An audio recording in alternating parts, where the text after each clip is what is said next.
sell our products? Where do we exchange knowledge? Space, at some point of the conversation, space comes to the conversation. So my role in the hub is community builder. We talk about hosts and not community builders or animators, because we feel hospitality is a practice that has to be reclaimed, and it has to do with the ownership. So there are no successful communities if people don't feel ownership or responsibility over the way they want to build their houses, as we've heard, the way they want to educate their children or bring their children to the world. Or there's so many parts of our lives that we lost responsibility because of institutionalization and a lot of bigger processes that we feel that we can't change. But what we're trying to do is allow people to find the space and ownership so that they can take more responsibility to do all these little bits that, in terms of housing and all other examples, that will allow people to feel that ownership that they need to belong. These people are... live about that fact that this is how the relationship with planners work. Mm. Actually, in the real world, we can talk about people creative projects and how we can let them in, let them see. But the other side of it is the phrase "nothing seeds like success," and really just doing projects and making sure that they have a very good profile, that they're well accepted into the community. And perhaps it's a smaller thing. Well, I don't know the technical details of your application. I guess what we do is kind of controversial, because we make techno clubs in abandoned warehouses, but we've never had any police calls, we've never had any violence, we've never had anything like that. So it is kind of an acid test, but they won't even get past that kind of, no, what you do is socially unacceptable. Yeah, do, that's what I want. But when you look at a festival like this is, it's mild compared to what you guys do here. Let me just ask Ed Colville to tell a story of a project that he's involved with, and we'll see what's relevant there. Yeah, we've just had a very positive, and we've just got planning permission to convert a disused farm into an education centre. So our family bought a farm, and it hasn't been farmed for 20 years, and the farmhouse was kind of out of action, and all the buildings were falling to bits. And so about 2 years ago, we decided that we would turn the buildings into an education centre. And the farm used to employ everyone in the village. It's about a village of about 20 people.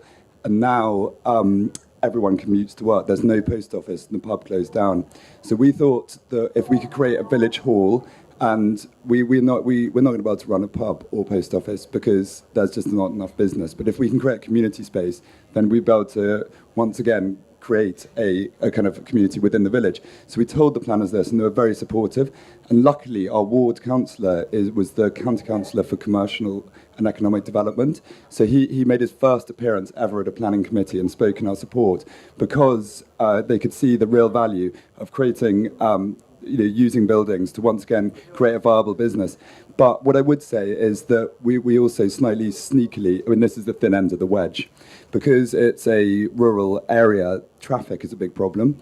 So although it used to be a working farm with a kind of 10, 20 heavy goods lorries and tractors rolling in and out, to doing anything with that space that creates any more traffic than just people living in those houses is considered a difficulty. So we had to very carefully say that people will come there, and they'll all come at once because they'll come to a course, and then they'll leave at the same time, and in a minibus and sustainable transport. You actually got a chance to engage and actually discuss what you would actually do. Yeah, but we'd like to use it more as a rural hub and have people be able to drop in and use it, and not necessarily around set courses, which I think we'll get once they see us start good work. So I think maybe a solution is if you could start by kind of something that they can understand, and then you can slightly move the goalposts once you're in. What we agree, I think where we agree on this, we'll keep talking, but just let me leave this one here, is that what we agree is that planning needs reform and is immensely out of step with where I think the society we're in, the country, with the land we have, needs to go. But the flip side is the planners are specific, real people, and so if you take a cake to your planner, or you take the time to engage in whatever way, examples, or it doesn't always work, but it's a human problem as much as it's an institutional problem. Is anyone saying anything, not right now, about planning? We'll come back to planning in a second, but anything else that we can bring up? Hands everywhere. Hello, my name's Christian. I'd like to kind of take up John Thackara's point, which is to try and think of things that don't involve other institutions, things that we can actually do ourselves. I'm interested in local currencies in the moment, and I'm just kind of curious if people have had experiences, good experiences, bad experiences with local currencies, if anybody sees any futures for those. That would be my question. Yeah, absolutely. Fantastic. I think there's nothing new in local currencies, in fact, as you know. So barter system, but we've also had lots of different coinage that hasn't been based on coins of the realm. We've swapped salt for things under the Roman period, and we've always engaged actually in local currency of one thing or another. People do babysitting in exchange for a bottle of wine. That's a local currency. So Transition Town Brixton launched their pound last year. Totnes has been running a local currency for a little while. These are all burgeoning. I think what's really interesting, all these things are so micro at the moment and so vulnerable, but they're all going to turn into fabulous trees that are going to be the core of our society. There's not going to be a lot of money coming in from outside of a community. So we have to make the pound that runs around work an awful lot harder. Yeah, it's the capacity that you've got. Just a question. Who here has ever been exposed or is a member of a local currency scheme? Hands up. So not that many, but some. I was just going to say, it's what Blanche said, that local currency is not a complicated subject. There is a tendency now, they're saying, oh, we must have it on an iPhone. And this is the kind of default thing.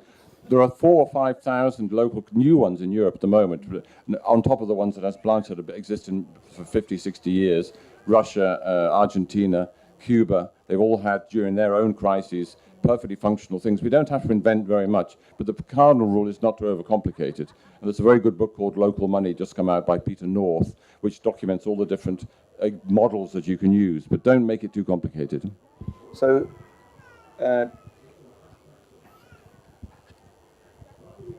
Hi, my name is Sarah, and I'm not really based out of anywhere. I'm based out of the vision of the sustainable community that is fully functional and multi-generational, and I'll keep being a nomad until I find it. And so I pretty much just want to say that it's so inspiring to hear all of you talking, because one thing that I've found in my travels and in my life is everyone I know that I'm really close to wants nothing more than to live on land together, live back to the earth, raise their children together, really be a village and a community, and embody those principles. And the main thing that seems to stop people from getting there is not having the money to buy the land themselves, or not having the capital to say, oh, well, I don't need to live in the city and work. I'm just going to travel the world and investigate every sustainable community until I find one where I want to live, and then I'll buy a plot of land there. And I think it's really, really, really important to bridge what I kind of see as a generational gap, where you've got one generation that have the resources, have the foundation, have the generational background of kind of coming from the first dream of the Woodstock generation of first sort of seeing this vision of a communitarian Aquarian lifestyle, and then this younger generation who have the youth and the energy and the vitality and the manpower to want to build the structures and lay it down and make it happen.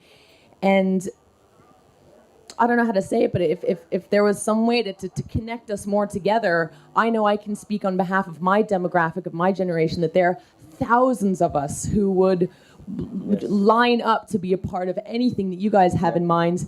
And it's just a matter of connecting us, because we're here and we're all basically just kind of waiting for the house of cards to fall and giddy about it, because this is what we've been dreaming since we were 19 and 20, and I'm 28, and I'm like, yes, Babylon's falling, Babylon's falling. And because that vision of like all of us in communities together riding out the storm, and then sitting around the campfire telling our children this tale of, well, once there was this world that got so disconnected that it totally forgot what it was and it completely crumbled, but we remained, and we now have the legends and pass them on as the history.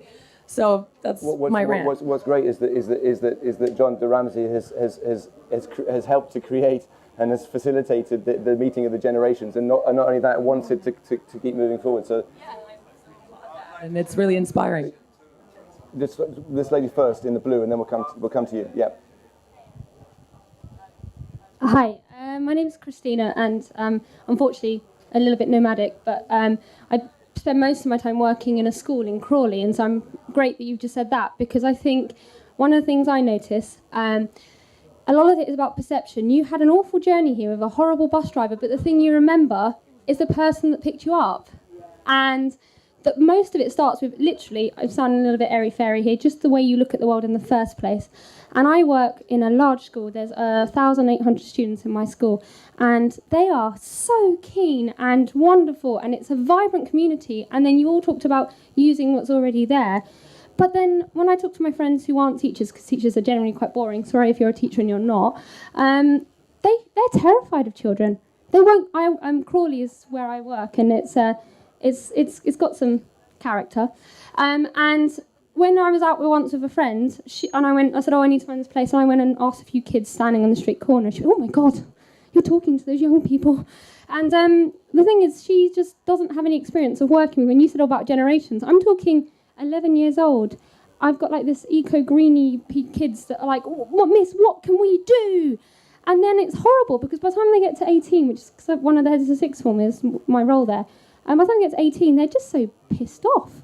And so I had, like, for example, they wanted to organise a football match, these 17-year-old boys, and they said, oh, they couldn't because, plans. Well, you need an adult present, and and there's a piece of paperwork, and And I heard them mumbling as they left. When we're in year 7, which is when they're 11, they tell us we need to do stuff for ourselves. When we do stuff for ourselves, they tell us we need a grown-up. And they're so frustrated. And so, in fact, coming to the question was, any one of you guys sitting in this room probably has something you could go into your local school, just a place near you, do a talk, and your school would love it. They'd like an assembly, a little workshop, and you give up, like, an afternoon for free, and any one of you guys as well. And those are people there really willing, and then it's a long-term solution, but they're already there. They're so keen. And don't be scared. Just go in. Just phone up your local school. I'd like an afternoon. You'll have to be CRB checked. Sorry about that. But that's not hard to do, okay? And if you contact some random sort of teacher like myself, one of the philosophies that I go through with teaching is it's easier to seek forgiveness than permission. So I just do things and then say sorry. So if you find a teacher like that, they'll probably get you in maybe a little bit quicker than somebody else. But that would be my request, that it's great coming to this event. This is a community that's been created and it's brilliant. These communities exist on a much, many of them, younger people, they're existing, go into them. So this has raised a question for me, but this gentleman has been waiting very patiently.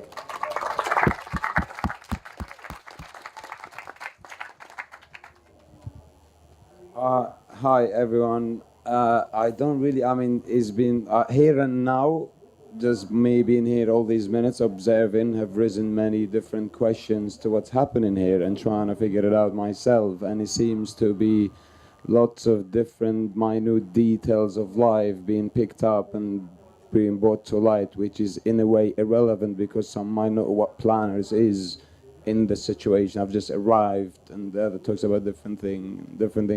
But the idea is one, essentially, for me to be here. Why am I here? There's so many amazing things happening everywhere. To have chosen to come, patiently wait, to do nothing and listen, that means there might be something going on. So just questioning this observation. The objective is one thing. If I tell you where I'm based, that might add to me holding me back. What idea I have, it doesn't matter, it's irrelevant, and I don't want what I'm based to hold you back on saying. The idea is this: anything to happen, whether it's institution, whether it's people, whether it's ultimately people, I say it this way: if I have to deal with one person at a time, no matter what, with one person at a time, sir, head of institution, me and you in a room meeting,